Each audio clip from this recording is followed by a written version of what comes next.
Le brouillard du Pacifique enveloppait la base navale de San Diego tel un linceul gris, étouffant les bruits des préparatifs matinaux. Le matelot recru Maya Chen se tenait au quatrième rang de la formation. Sa tenue de service impeccable de la Navy était parfaitement repassée malgré l'humidité de l'air. Le terrain de la cérémonie s'étendait devant eux, bordé de palmiers qui se balançaient doucement dans la brise côtière. À 0700 heures, la base s'anima d'une activité déterminée. Ce jour marquait la cérémonie annuelle de reconnaissance pour les militaires méritants de tous les commandements.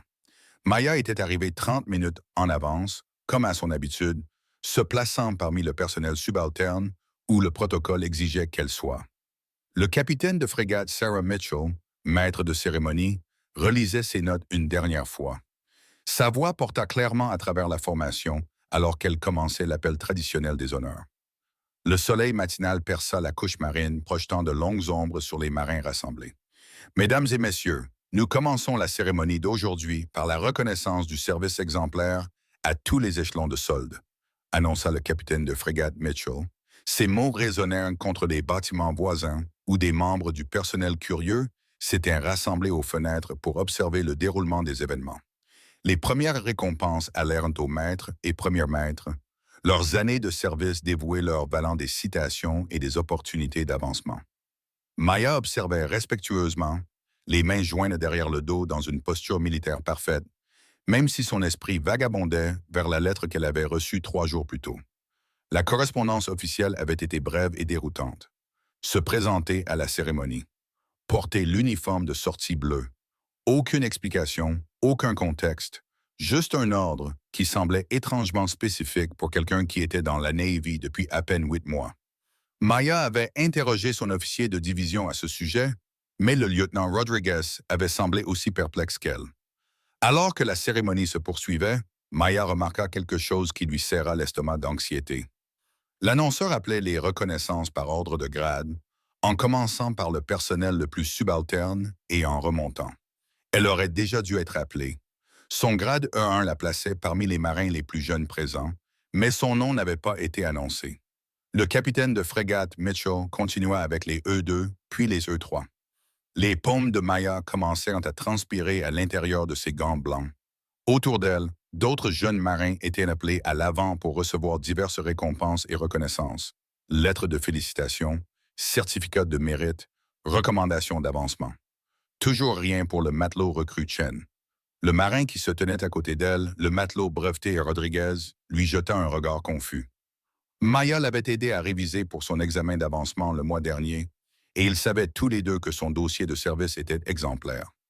Scores parfaits aux tests d'aptitude physique, notes les plus élevées à sa formation technique, bénévolat à la banque alimentaire de la base le week-end. Pourquoi ne t'ont-ils pas appelé? Murmura Rodriguez à peine audible. Maya garda les yeux fixés devant elle et la bouche fermée, mais la question faisait écho à sa propre inquiétude grandissante. Avait-elle fait quelque chose de mal? Était-ce une sorte d'erreur administrative? Alors que la cérémonie progressait à travers les rangs des engagés vers les maîtres, Maya sentit les regards de ceux qui l'entouraient commencer à remarquer son absence des débats. Des chuchotements commencèrent dans les rangs derrière elle, le genre de ragoût militaire qui se propage dans les formations comme une traînée de poudre. Le maître principal Williams, le conseiller principal des engagés pour la base, se tenait au garde-à-vous près du podium. Son visage buriné témoignait de décennies de service naval et sa poitrine arborait des rubans qui racontaient des histoires de déploiement sur tous les océans du globe. Il ne cessait de jeter des coups d'œil dans la direction de Maya avec une expression qu'elle ne parvenait pas à déchiffrer. Le brouillard se levait maintenant, révélant toute l'étendue de la base navale au-delà du terrain de la cérémonie. Des navires dans le port, leurs mâts s'élevant vers le ciel qui s'éclaircissaient comme des doigts d'acier. Des avions sur la piste voisine en cours de préparation pour des vols d'entraînement. Tout le complexe bourdonnait de l'activité déterminée de la vie militaire. Mais Maya se sentait de plus en plus isolée dans la formation, comme une pièce qui ne correspondait pas au puzzle. Le programme officiel qu'elle tenait en main listait diverses catégories de récompenses, mais aucune ne semblait s'appliquer à sa situation.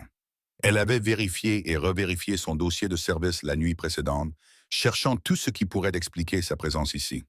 Rien n'avait eu de sens alors, et encore moins maintenant. La voix du capitaine de frégate Mitchell continuait de porter à travers la formation alors qu'elle passait au grade supérieur. Maya regardait les maîtres et les premiers maîtres recevoir leur reconnaissance.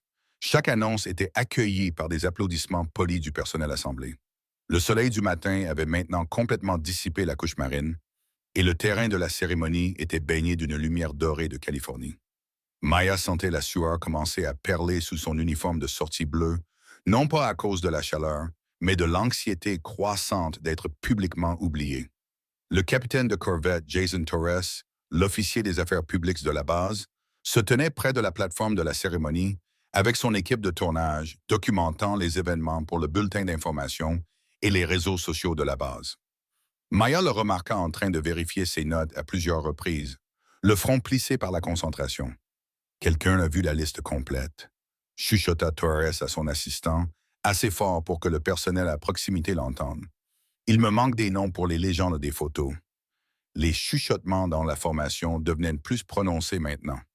Maya pouvait entendre des bribes de conversation des marins autour d'elle. N'est-ce pas la fille qui a eu un score parfait à l'examen des systèmes de combat? C'est elle qui a organisé la collecte de fonds qui a rapporté 15 000 $. Pourquoi n'est-elle pas appelée? Maya sentit ses joues brûler d'embarras. Cet oubli public devenait de plus en plus humiliant à chaque minute. Elle se demanda si elle devait discrètement s'éclipser de la formation, trouver son officier de division et demander à être congédiée. Quelle que soit l'erreur administrative qui l'avait amenée ici, elle pourrait être réglée plus tard, loin des regards indiscrets de ses camarades marins. Mais le protocole militaire exigeait qu'elle reste au garde-à-vous jusqu'à ce qu'elle soit formellement congédiée. Bouger sans permission ne ferait qu'empirer les choses. Le maître principal Williams s'approcha du capitaine de frégate Mitchell au podium et Maya put les voir engagés dans ce qui semblait être une conversation chuchotée et urgente. Le maître principal ne cessait de jeter un coup d'œil à un presse-papier, puis de regarder vers la formation où se tenait Maya. « Mesdames et messieurs, annonça le capitaine de frégate Mitchell, nous allons faire une brève pause dans les débats pour vérifier notre liste de cérémonies. » Sa voix portait une note d'embarras professionnel. « Veuillez maintenir vos positions pendant que nous résolvons un problème administratif mineur. » Maya se sentit comme le centre de l'attention maintenant, même si personne n'avait mentionné son nom. La pause la concernait clairement. Elle était le problème administratif à résoudre. Le matelot breveté Rodriguez se pencha légèrement vers elle. « Peut-être que tu devrais parler à quelqu'un, » suggéra-t-il doucement. « Et dire quoi? » chuchota Maya en retour. « Que je ne sais pas pourquoi je suis là. » Avant que Rodriguez ne puisse répondre, ils remarquèrent tous deux une agitation près de la plateforme de la cérémonie. Une berline noire s'était arrêtée dans la zone restreinte derrière le podium. Deux silhouettes en uniforme militaire de cérémonie en sortirent, leurs mouvements déterminés et autoritaires. Maya ne pouvait pas les voir clairement depuis sa position dans la formation, mais elle remarqua que le maître principal Williams se redressa soudainement dans une posture encore plus parfaite. Le capitaine de frégate Mitchell sembla se figer un instant avant de se déplacer rapidement pour saluer les nouveaux arrivants. Toute la dynamique de la cérémonie avait changé en un instant. À travers la formation, Maya pouvait entendre les bruits subtils de tissus froissés alors que des centaines de marins ajustaient inconsciemment leur posture. Ce qui se passait sur la plateforme avait capté l'attention de tous, même si la plupart ne pouvaient pas voir ce qui se passait. Le capitaine de corvette Torres abandonna sa position de photographe décontracté et se rapprocha de la plateforme. Son appareil photo était prêt, mais son expression était incertaine. Cela ne faisait manifestement pas partie de la cérémonie prévue. Maya sentit une étrange sensation dans son estomac. Plus seulement de l'anxiété maintenant, mais autre chose. Le genre d'anticipation qu'elle ne pouvait pas expliquer. La lettre officielle qui l'avait amenée ici avait été si mystérieuse, si différente de toute autre correspondance militaire qu'elle avait reçue pendant son court service. Elle se surprit à penser à son grand-père, qui avait servi dans la Navy pendant la Seconde Guerre mondiale. Il lui avait raconté des histoires de cérémonies et de reconnaissance qui ne pouvaient pas être discutées publiquement, d'opérations qui restaient classifiées des décennies après avoir eu lieu. Elle avait toujours supposé que ce n'étaient que des histoires de guerre, le genre que les anciens combattants âgés racontent pour rendre leur service plus mystérieux qu'ils ne l'avaient été en réalité. Mais maintenant, debout dans cette formation avec son nom manifestement absent des débats, Maya se demandait s'il n'y avait pas plus de vérité dans ces histoires qu'elle ne l'avait imaginé. La brise matinale transportait l'odeur salée de l'océan Pacifique à travers le terrain de la cérémonie. Au loin, un hélicoptère s'approchait de la base, ses rotors créant un battement rythmique qui devenait de plus en plus fort à mesure qu'il se rapprochait de l'aire d'atterrissage adjacente à la zone de la cérémonie. Maya regarda le maître principal Williams reprendre sa position, son visage affichant maintenant une expression d'excitation à peine contenue. Il croisa son regard à travers la formation et lui fit un très léger signe de tête, pas assez pour que quelqu'un d'autre le remarque, mais assez clair pour qu'elle comprenne que quoi qu'il se passe, cela la concernait directement. L'hélicoptère se posa sur l'aire d'atterrissage adjacente avec une précision qui témoignait de pilotes militaires expérimentés. Alors que les rotors ralentissaient, Maya put voir qu'il ne s'agissait pas d'un aéronef de base standard. C'était quelque chose des échelons supérieurs du commandement, portant des insignes qui suggéraient que ses passagers détenaient une autorité significative. Le capitaine de frégate Mitchell retourna au podium. Sa confusion antérieure avait été remplacée par un calme qui semblait presque forcé. Elle s'éclaircit la gorge et s'adressa à la formation avec une détermination renouvelée. Mesdames et messieurs, nous sommes honorés d'avoir des visiteurs distingués inattendus qui se joignent à notre cérémonie aujourd'hui. Veuillez maintenir vos positions pendant que nous apportons quelques ajustements à notre programme. Maya sentit son cœur s'accélérer, la lettre mystérieuse, la confusion administrative et maintenant l'arrivée de hauts responsables. Tout cela ne pouvait pas être une coïncidence. De l'hélicoptère, deux silhouettes émergèrent. Même à distance, Maya pouvait voir les galons dorés sur leurs uniformes qui indiquaient un rang d'officier général. Des amiraux, le genre de hauts dirigeants que la plupart des jeunes marins ne rencontrent jamais de toute leur carrière. Le maître principal Williams se déplaça pour les escorter vers la plateforme de la cérémonie, sa posture montrant le genre de respect réservé au plus haut niveau de l'autorité militaire. La formation assemblée resta au garde-à-vous, mais Maya pouvait sentir la tension collective alors que près d'un millier de marins se demandaient pourquoi leur cérémonie de reconnaissance de routine avait soudainement attiré l'attention du niveau du Pentagone. Le plus grand des deux officiers généraux s'approcha du podium tandis que son compagnon restait légèrement en retrait, observant la formation avec des yeux vifs et calculateurs.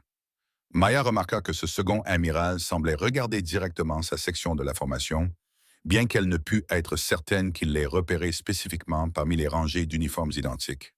« Bonjour », dit le grand amiral, sa voix portant facilement à travers le terrain de la cérémonie sans amplification. « Je suis l'amiral Robert Harrison, chef du personnel de la marine. Je m'excuse pour cette interruption inattendue de votre cérémonie, mais nous avons une affaire d'une importance significative qui nécessite une attention immédiate. » La formation resta parfaitement immobile. Mais Maya pouvait sentir la retenue collective de souffle qui se produit lorsque le personnel subalterne se trouve soudain en présence de quelqu'un qui pourrait littéralement remodeler toute leur carrière d'une seule décision. L'amiral Harrison consulta un document qu'il tenait à la main, puis leva les yeux vers la formation. La cérémonie d'aujourd'hui était prévue pour reconnaître le service exceptionnel à tous les niveaux de notre famille navale. Cependant, nous avons découvert qu'une personne a été involontairement omise du programme en raison de protocoles de classification qui ont été récemment modifiés. Maya sentit ses genoux faiblir. Protocole de classification. Cette phrase ne pouvait signifier qu'une chose dans le contexte de sa présence mystérieuse à cette cérémonie. Le matelot recrue Maya Chen voudrait-elle bien s'avancer sur la plateforme? Annonça clairement l'amiral Harrison. L'effet sur la formation fut immédiat et électrique. Près d'un millier de pères dieux se tournèrent vers Maya alors qu'elle faisait son premier pas hors du rang. Les chuchotements qui avaient été étouffés devinrent maintenant des halètements de surprise audibles. Un matelot recru appelé par un officier général était sans précédent dans l'expérience de la plupart des marins. Les jambes de Maya semblaient instables alors qu'elle se frayait un chemin entre les rangées de ses camarades marins. Chaque pas semblait durer une éternité, et elle était parfaitement consciente du bruit que faisaient ses chaussures de cérémonie sur le sol en béton. Le brouillard s'était complètement levé maintenant, et le soleil du matin semblait mettre en lumière sa marche solitaire vers la plateforme.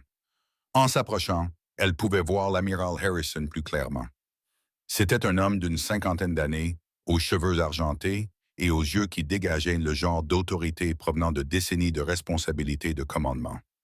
Son uniforme portait des rubans qui parlaient d'un service dans tous les conflits majeurs des 30 dernières années. Mais c'est le second amiral qui capta l'attention de Maya maintenant. Plus petit qu'Harrison, avec des cheveux gris acier et une expression qui semblait receler des secrets. Cet amiral étudiait Maya avec une intensité qui lui donnait l'impression d'être évalué pour quelque chose de bien plus significatif qu'une simple cérémonie de reconnaissance. Maya atteignit la plateforme et se mit au garde-à-vous devant l'amiral Harrison, exécutant le salut le plus impeccable de sa carrière militaire. Ses mains étaient instables malgré l'adrénaline qui parcourait son système. Matelot recrue Chen dit formellement l'amiral Harrison en lui rendant son salut. Vous êtes ici aujourd'hui parce que votre dossier de service a attiré l'attention de bureaux au sein du département de la Marine qui opère sous des protocoles de classification spéciaux. Maya maintint sa position au garde-à-vous, mais son esprit s'emballait. Protocole de classification spéciaux. En 8 mois de service, elle avait travaillé dans les systèmes de communication, traité des briefings de renseignements de routine et maintenu des habilitations de sécurité qui étaient un standard pour sa spécialité technique. Elle ne voyait rien qu'elle ait pu faire qui mériterait l'attention d'opérations classifiées. L'amiral Harrison s'écarta et le second amiral s'approcha directement d'elle. Maya pouvait maintenant voir son nom sur la bande patronymique. Amiral Chin. La coïncidence du nom de famille partagé semblait impossible. Pourtant, il était là, affiché sur son uniforme à la vue de tous. Matelot recrue, dit doucement l'amiral Chin, sa voix ne portant qu'à Maya et aux quelques officiels sur la plateforme. Reconnaissez-vous ce nom? La réponse de Maya fut automatique. Non, monsieur l'amiral. L'amiral Chin étudia attentivement son visage, puis jeta un coup d'œil à l'amiral Harrison avant de continuer. Il y a 8 mois, lorsque vous vous êtes engagé dans la marine des États-Unis, avez-vous mentionné des parents ayant déjà servi dans l'armée? Maya sentit un frisson lui parcourir l'échine. Non, monsieur l'amiral. Ma famille a immigré de Taïwan quand j'avais 5 ans. Aucun service militaire américain antérieur. Les deux amiraux échangèrent un regard que Maya ne put interpréter. L'amiral Chin sortit de la poche de sa veste un document qui semblait avoir des décennies, jauni par le temps et portant des sceaux officiels qu'elle ne reconnaissait pas. Matelot recrue Chen, dit formellement l'amiral Chen.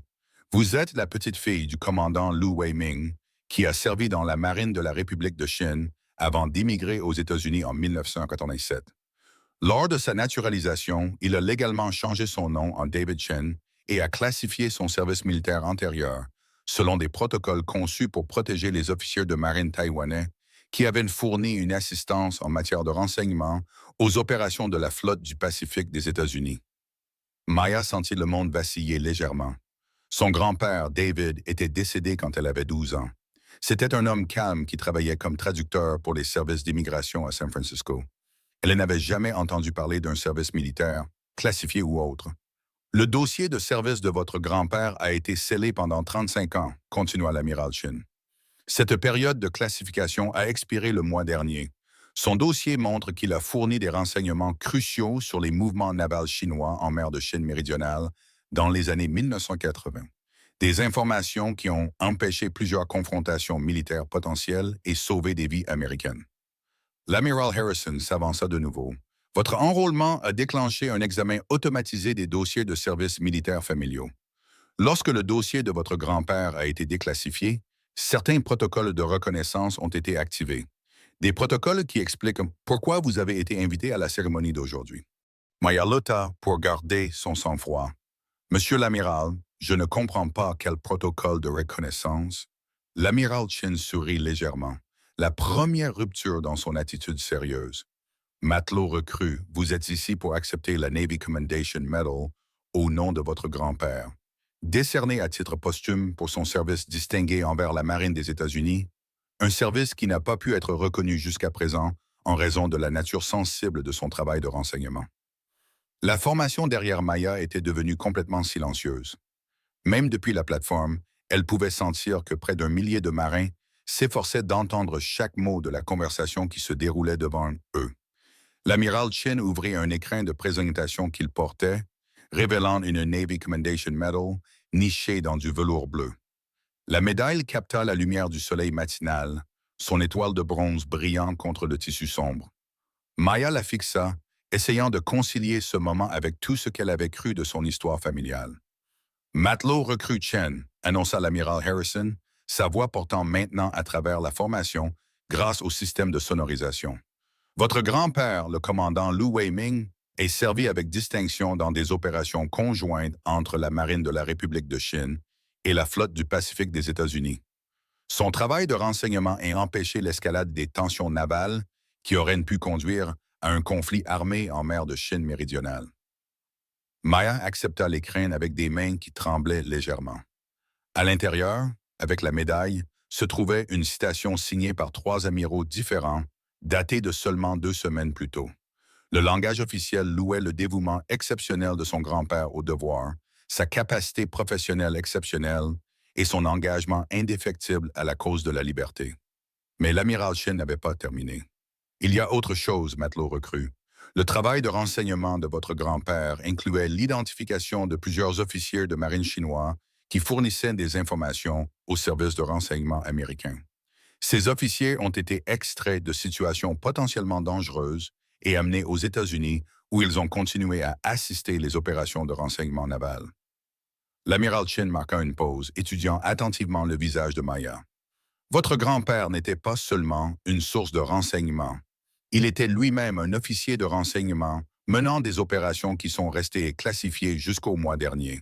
Son travail a directement contribué à l'extraction réussie de 17 ressortissants chinois qui ont fourni des renseignements cruciaux sur les mouvements de sous-marins, les capacités de missiles et la planification stratégique.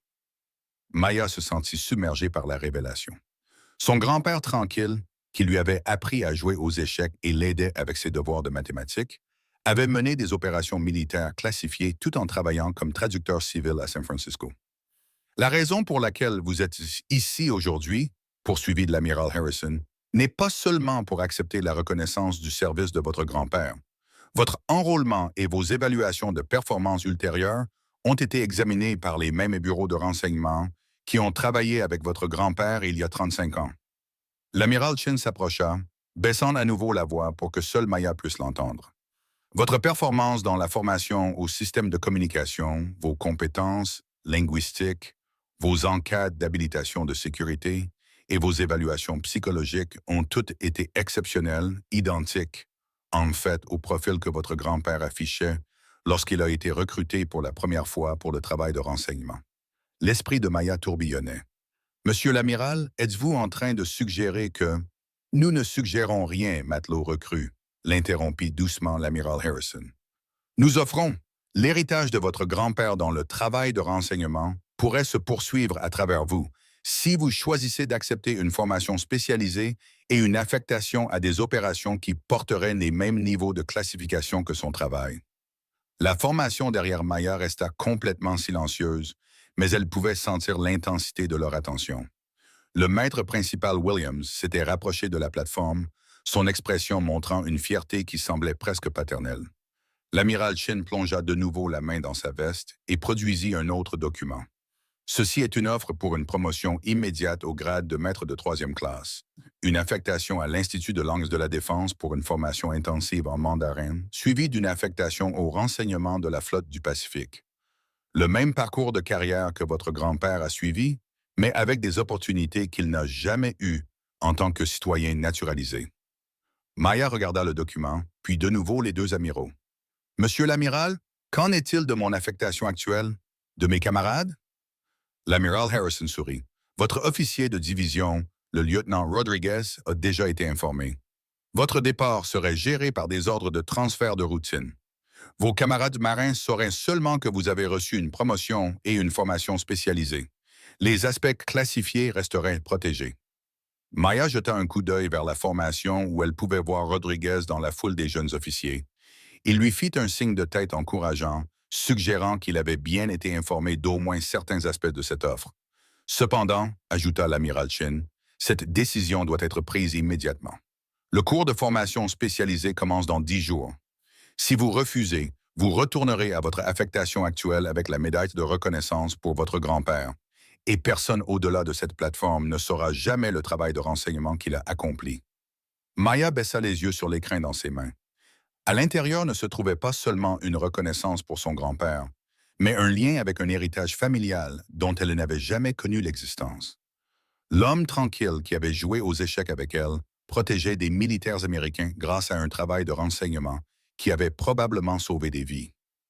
Il y a une dernière chose que vous devriez savoir, dit doucement l'amiral Chin. Votre grand-père a spécifiquement demandé dans la documentation déposée avec ses papiers d'immigration que si l'un de ses descendants choisissait de servir dans l'armée américaine, on lui offre les mêmes opportunités de travail de renseignement que celles qui lui avaient été données. Il croyait que la liberté valait la peine d'être protégée par tous les moyens nécessaires, même si cela signifiait travailler dans l'ombre où la reconnaissance était impossible. Maya pensa aux histoires de son grand-père, qu'elle avait toujours supposé n'être que les contes imaginatifs d'un vieil homme essayant de divertir sa petite fille. Des histoires de voyages dans différents ports, de rencontres avec des gens de nombreux pays et d'un travail qui exigeait le secret pour la protection des autres.